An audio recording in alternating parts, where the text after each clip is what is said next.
Bonjour, bon après-midi ou bonsoir à tous et bienvenue dans le podcast de la Niche Aventure. Je suis Claire et je suis ravie de vous retrouver pour un tout nouvel épisode du podcast. Dans la vie, je suis éducatrice comportementaliste canin et créatrice de contenu sur internet et ma mission, c'est d'aider un maximum de monde à comprendre son chien. Une fois par mois, je vous partage un nouvel épisode de la série Reco pour vous faire part de mon retour et mes réflexions au sujet d'un livre ou d'une ressource qui m'a appris quelque chose afin de vous permettre et vous donner envie d'aller plus loin au sujet du chien. Juste avant de lancer cet épisode, je vous invite si ce n'est pas déjà fait à me soutenir financièrement sur Tipeee si vous le souhaitez, ou plus simplement à vous abonner et à laisser 5 étoiles et un commentaire sympa sur l'émission dans votre appli de podcast préféré. Votre soutien m'aide énormément à faire connaître mon travail au plus grand nombre et je vous en remercie. Pour encore plus de découvertes, de conseils et d'inspiration, je vous invite aussi à vous abonner à ma newsletter en barre d'infos de cet épisode. Et je suis ravie de vous retrouver aujourd'hui pour vous parler d'un nouveau livre, une nouvelle recommandation. Il s'agit du livre Don't Shoot the Dog de Karen Prior et on va en parler aujourd'hui.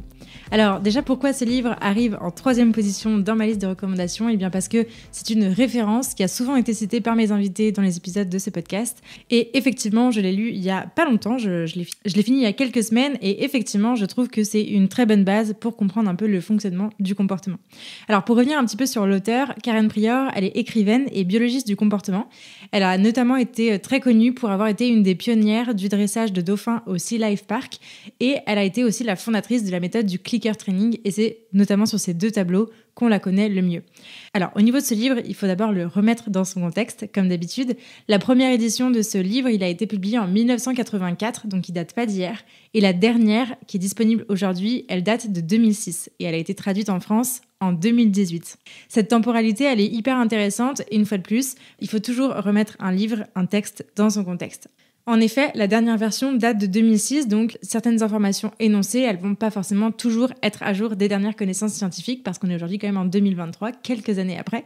Mais dans un autre temps, malgré les republications qu'il y a eu, ce qu'il faut tenir compte, c'est que l'idée de fond de ce livre est la même depuis 1984.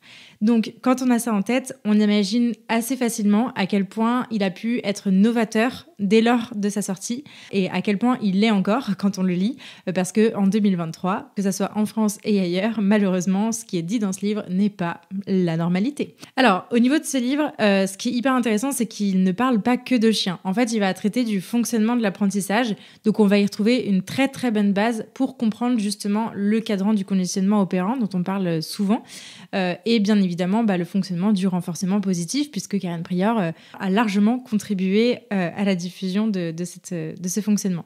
Comme je vous le disais au début de cet épisode, Karen Prior, elle a largement contribué au développement de la méthode du clicker training et donc elle va aborder dans ce livre assez profondément les notions notamment de marqueurs, de récompenses et de leurs bénéfices en matière d'apprentissage. Ce que j'aime bien, c'est qu'il y a tout plein de parallèles qui sont faits pour parler du comportement et de la modification comportementale, du modelage comportemental.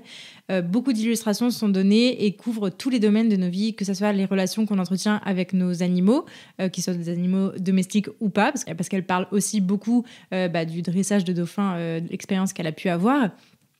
Qu'on en pense du bien ou du mal, en tout cas, elle en parle et elle expose que tout ça fonctionne aussi sur d'autres animaux qui ne seraient pas forcément des animaux domestiques.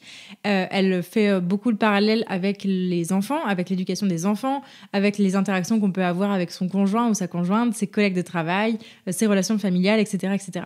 En gros, ce qu'il faut retenir, c'est que toutes les relations, les interactions qu'on va avoir avec des animaux, qu'ils soient humains ou non humains, sont soumis aux mêmes règles du fonctionnement de l'apprentissage et donc on peut appliquer ce cadran du conditionnement à chacun parce que grosso modo ça fonctionne pareil, simplement la motivation va pas du tout être la même d'une espèce à une autre évidemment et d'une relation à une autre. Un autre point que j'ai beaucoup aimé dans ce livre, c'est qu'elle a consacré toute une partie de ce livre aux différentes méthodes qui sont mobilisables pour modifier un comportement chez quelqu'un ou chez soi. L'idée, c'est qu'en fait, elle a classé 8 méthodes de la moins éthique à la plus éthique et ça, j'ai trouvé ça très très intéressant parce que quand on commence à s'intéresser à l'éducation positive, on peut appréhender les choses de manière assez binaire parfois. La solution A, c'est coercitif, la solution B, c'est positif, donc je fais la solution B parce que c'est positif. En réalité, il n'y a pas que 2 façons de faire et c'est ça qu'elle essaie de souligner au travers de ce livre et c'est vachement intéressant. Qu'on veuille augmenter l'apparition d'un comportement ou le diminuer, en fait, il n'y a pas que 2 façons de faire. Et ça, c'est vraiment intéressant de prendre conscience, ne serait-ce que de l'existence de ce panel entier de ces 8 méthodes. Je pense qu'on pourrait en ajouter d'autres, mais en tout cas, dans le livre, elle en détaille 8, que je vais vous citer, pour pouvoir questionner ce qu'on fait, l'éthique qu'on choisit de mettre dans l'apprentissage pour apprendre quelque chose à nos chiens, notamment là en l'occurrence.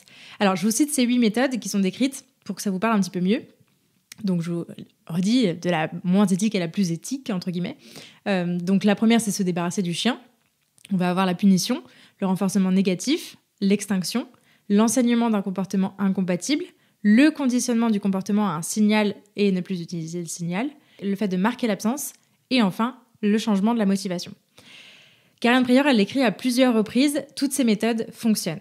Néanmoins, toutes ne respectent pas la même éthique. Et ça, je trouve ça hyper intéressant parce que quand on veut démocratiser l'éducation positive, faire comprendre que ça peut fonctionner, etc., c'est important de garder en tête que toutes ces méthodes marchent. Après, quelle éthique tu mets ? Comment tu veux travailler ? Quelle relation tu veux avoir avec l'animal ou l'humain avec lequel tu interagis ? Et ça, c'est vraiment, vraiment intéressant et je crois que c'est un peu la base de tout. Donc, effectivement, ce livre, il vaut le détour, ne serait-ce que pour comprendre ça. Alors, ça ne veut pas forcément dire que la solution 8, changer la motivation, c'est toujours la bonne et unique solution parce que c'est la plus éthique. En soi, oui, c'est toujours une bonne idée de vouloir changer la motivation pour arriver à quelque chose, que ce soit la motivation de l'animal à qui on est en train d'apprendre quelque chose ou notre propre motivation, ça marche aussi. Mais je trouve que ça permet d'aller questionner la manière qu'on choisit pour modeler un comportement chez l'individu, qu'il soit humain ou non humain, comme je le disais. On va donc tenir compte des conséquences que ça va avoir sur lui, que ça va avoir en termes de relations, en termes de confiance, en termes de lien, en termes de respect de son intégrité physique et émotionnelle. Et ça, c'est vraiment, vraiment important et c'est la base même d'une éducation qui soit positive, certes, mais aussi bienveillante. Donc, c'est un livre qui, encore une fois, donne matière à réfléchir et que je vous invite à lire, que vous débarquiez tout juste du monde des moldus pour comprendre un petit peu comment ça fonctionne, ou que vous soyez déjà un petit peu sorcier pour pouvoir aller plus loin dans votre réflexion. Merci beaucoup de m'avoir écouté jusqu'au bout et d'avoir passé ce petit moment avec moi. J'espère que ce nouvel épisode vous a plu et si c'est le cas, je vous invite à en parler autour de vous et à le partager sur les réseaux sociaux en me taguant @lanicheaventure. Pour enrichir votre écoute, ne rien rater des prochaines sorties et pourquoi pas vous faire accompagner dans l'éducation de votre chien, n'hésitez pas à visiter mon site, à soutenir mon travail sur Tipeee, à vous abonner à la newsletter et à me rejoindre sur les réseaux sociaux. D'ici là, prenez soin d'eux, prenez soin de vous et je vous dis à la prochaine!